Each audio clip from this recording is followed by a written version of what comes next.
সাইয়্যিদুনা আইয়ুব আলাইহিস সালাম কোরআনে বর্ণিত ২৫ জন নবীর মধ্যে থেকে অন্যতম একজন নবী। ইবনু কাসিরের বর্ণনা অনুযায়ী সাইয়েদনা ইসহাক আলাইহিস সালামের ২ জন যমজ পুত্র ছিল। একজন হচ্ছেন ইয়াকুব আলাইহিস সালাম, আরেকজন হচ্ছেন ঈস। সাইয়েদনা আইয়ুব আলাইহিস সালাম এই ঈসের বংশধর। তিনি ছিলেন ইসহাক আলাইহিস সালামের ছেলে ঈসের নাতির ছেলে বা প্রপৌত্র। ফিলিস্তিনের দক্ষিণ সীমান্তের পুরান এলাকায় সাইয়েদনা আইয়ুব আলাইহিস সালামের জন্ম।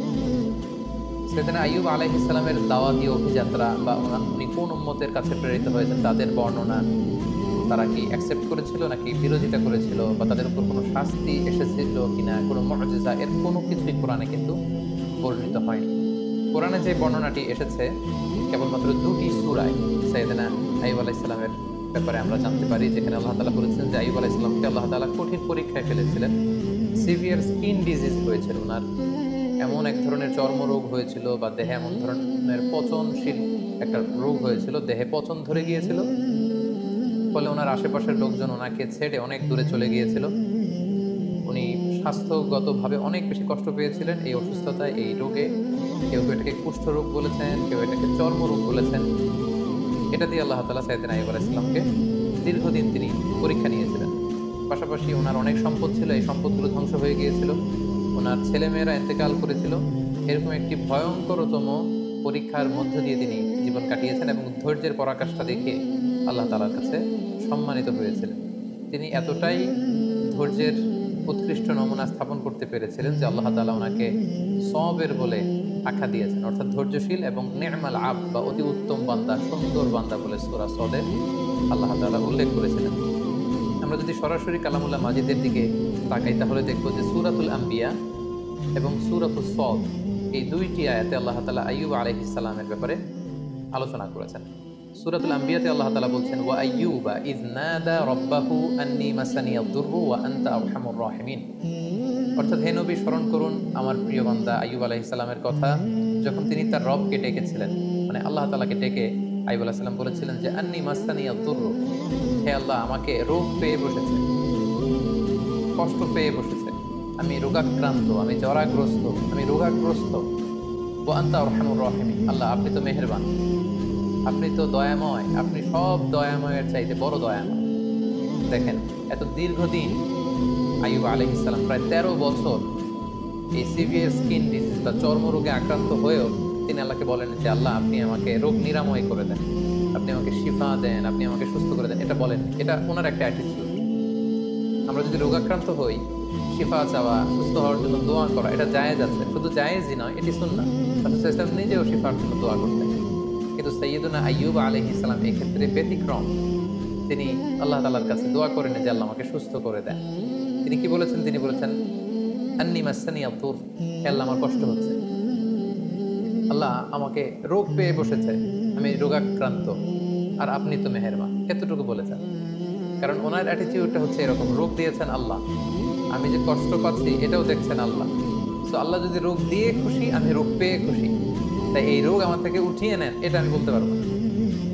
আমাকে শিফা দেন, এই রোগ আমার থেকে দূর করেন, আমি এটা বলতে চাই না।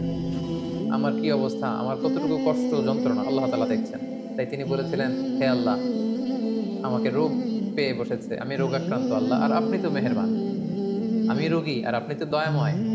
এটা দিয়ে উনি কেমন যেন বোঝাতে চাইলেন যে হে আল্লাহ আমি যে অসুস্থ, আপনি তো দয়ার সাগর, আপনি তো চাইলে দয়া করে আমাকে সুস্থ করে দিতে পারেন। এভাবে তিনি আল্লাহ তাআলাকে ডেকেছেন এবং আল্লাহ তাআলা এত খুশি হয়েছেন। আল্লাহ বলছেন যে ফাস্তাজাবনা লাহু, আমি আইয়ুবের ডাকে সাড়া দিলাম, ফাকাশাফনা মা বিহি মিন দুর, তার যে রোগ এটাকে আমি ভালো করে দিলাম। কোন রোগে আক্রান্ত হয়েছিলেন এ ব্যাপারে সুস্পষ্ট কিছু জানা যায় না, যদিও অনেক মুফাসসিরিন ইকরাম অনেক ধরনের মন্তব্য করেছেন। আল্লাহ তাআলা বললেন ওয়া আতাইনাহু আহলাহু, আমি তার সন্তানদেরকে ফিরিয়ে দিলাম, ওয়া মিসলাহুম মাআহুম, এবং অনুরূপ আরো দান করলাম। মুফাসসিরিন ইকরাম বলেছেন যে আইয়ুব আলাইহিস সালামের 7 সন্তান ছিল, মোট 14 জন সন্তান ছিল, 7 জন ছেলে 7 জন মেয়ে। ছাদের নিচে চাপা পড়ে 7 ছেলে 7 মেয়ে সবাই ইন্তেকাল করেছে। আল্লাহ তাআলা তাদেরকে আবার পুনরায় জীবিত করলেন। কোনো কোনো তাফসিরে এসেছে যে আল্লাহ তাআলা 7 ছেলে 7 মেয়ে এই 14 জনকে আবার জীবিত করলেন। শুধু তাই নয়, ওয়া মিসলাহুম মাআহুম, আইয়ুব যখন সুস্থ হয়ে গেল তার ঔরসে আল্লাহ তাআলা আরো 7জন ছেলে, আরো 7জন মেয়ে, মোট 14 জনকে দান করলেন। সুবহানাল্লাহ। আল্লাহ তাআলা বললেন রাহমাতাম মিন ইনদিনা, এটা আমার পক্ষ থেকে রহমত স্বরূপ। ওয়া যিকরা লিল আবিদিন, আর ইবাদতকারীদের জন্য এতে রয়েছে উপদেশ।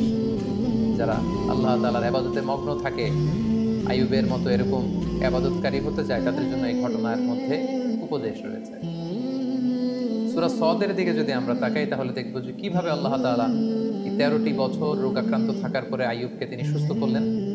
আল্লাহ তাআলা ইরশাদ করছেন উরকুব বিরিজলিকা হাযা মুগতাসালুম বারিদুম ওয়া শারাব। অর্থাৎ হে আইয়ুব, আইয়ুব আলাইহিস সালাম যখন বললেন যে আল্লাহ আমার কষ্ট হচ্ছে, আপনি তো মেহেরবান, আল্লাহ তাআলা তখন আইয়ুব আলাইহিস সালামকে বললেন যে উরকুব বিরিজলিক, অর্থাৎ হে আইয়ুব তুমি তোমার পা দিয়ে জমিনে আঘাত করো। হাযা মুগতাসালুম বারিদ, সাথে সাথে এখান থেকে ঠান্ডা এক ধরনের ঝর্ণার পানি নিঃসরিত হবে। ওয়া শারাব, এবং এখান থেকে খাওয়ার পানি নিঃসরিত হবে। আল্লাহু আকবার। 13 বছর পর আল্লাহ প্রত্যাদেশ করলেন পা দিয়ে আঘাত করো, তিনি পা দিয়ে আঘাত করলেন, সাথে সাথে এখানে ঠান্ডা পানি মজুদ হয়ে গেল। এই ঠান্ডা পানি দিয়ে আইয়ুব আলাইহিস সালাম গোসল করলেন। গোসল করার সাথে সাথে আল্লাহ তাআলার মেহেরবানিতে তার দেহের সব চর্মরোগ, কুষ্ঠরোগ, ক্ষতিকারক সব কিছু দেহ থেকে ঝরে পড়ে তিনি সতেজ সবল, আগের মতো সেরকম এনথিউজিয়াস্টিক, ওনার স্ট্যামিনা, এনার্জি, শক্তি সব তিনি ফিরে পেলেন। এবং আল্লাহ তাআলা বললেন ও শারাব, এবং এখান থেকে খাও। তিনি এই ঠান্ডা পানি যখন পান করলেন, তিনি আগের মতো সতেজ সবল তিনি হয়ে গেলেন।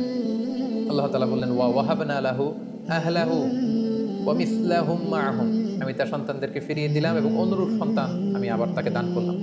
যেটা আমরা একটু আগে উল্লেখ করেছি যে অনেক মুফাসসিরিন একরাম বলেছেন 7 ছেলে 7 মেয়ে ছিল, ওনার ব্যবসা প্রতিষ্ঠান ধ্বংস হয়ে গিয়েছে, ঘরের ছাদের নিচে চাপা পড়ে 7 ছেলে 7 মেয়ে ইন্তেকাল করেছে, আল্লাহ তাআলা তাদেরকে আবার জীবিত করেছেন। এবং পরবর্তীতে আরো 7 14 জন সন্তান তাদেরকে ফিরিয়ে দিলেন। আবার নতুন করে আরো 7 জন ছেলে, আরো 7 জন মেয়ে, আরো 14 জন সন্তান সন্ততি আল্লাহ তাআলা আইয়ুব আলাইহিস সালামের ঔরসে দান করলেন। আল্লাহ তাআলা বললেন রাহমাতাম মিন ইনদিনা, আমার পক্ষ থেকে রহমত স্বরূপ আমি এটা দিয়েছি। ওয়া যিকরা লিউলিল আলবাব, এবং যারা জ্ঞানী তাদের জন্য আমি এখানে উপদেশ রেখে দিয়েছি। এবং এই আয়াতের সর্বশেষে তিনি উল্লেখ করলেন ইন্না ওয়াজদানাহু সাবিরা, আমি আমার আইয়ুবকে ধৈর্যশীল পেয়েছি। সুবহানাল্লাহ।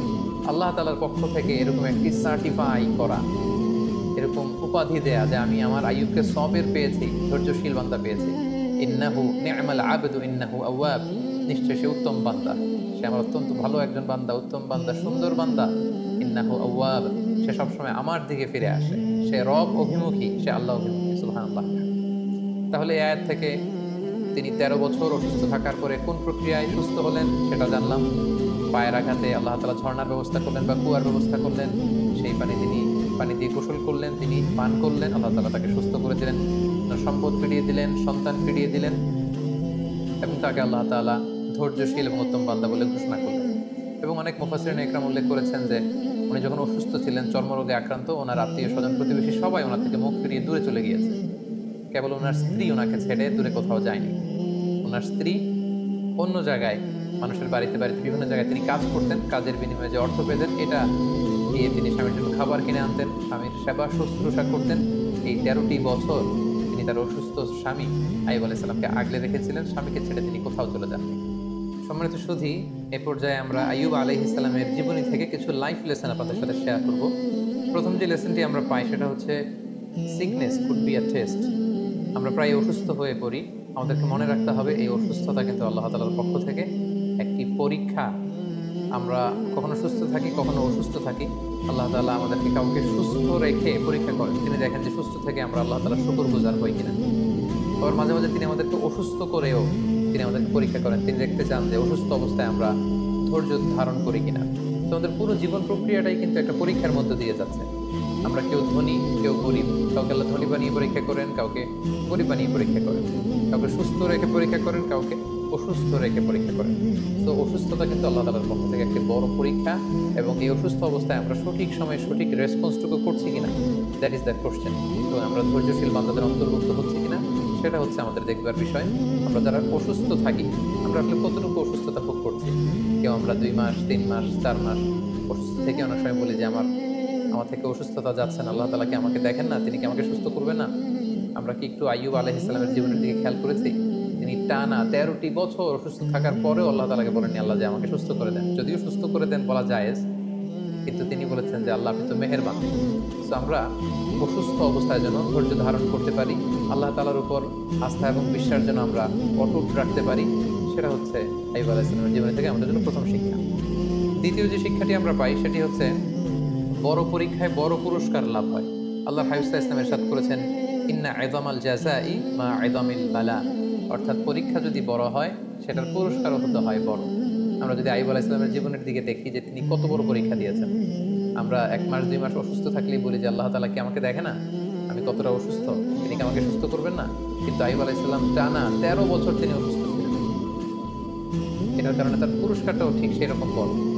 তার সন্তানকে আল্লাহ তাআলা নিয়ে গিয়েছিলেন। তার সম্পদ শেষ হয়ে গিয়েছিল, আল্লাহ তাআলা সম্পদ ফিরিয়ে দিলেন। তিনি অসুস্থ হয়েছিলেন, চর্মরোগে আক্রান্ত ছিলেন। তিনি একেবারে সতেজ হয়ে গেলেন, শক্তিশালী হয়ে উঠলেন। যে সন্তানগুলো ইন্তেকাল করেছিল আল্লাহ জীবিত করে দিলেন। নতুন সেই পরিমাণে সন্তান সন্ততি আল্লাহ তাআলা তার ঔরসে দান করলেন।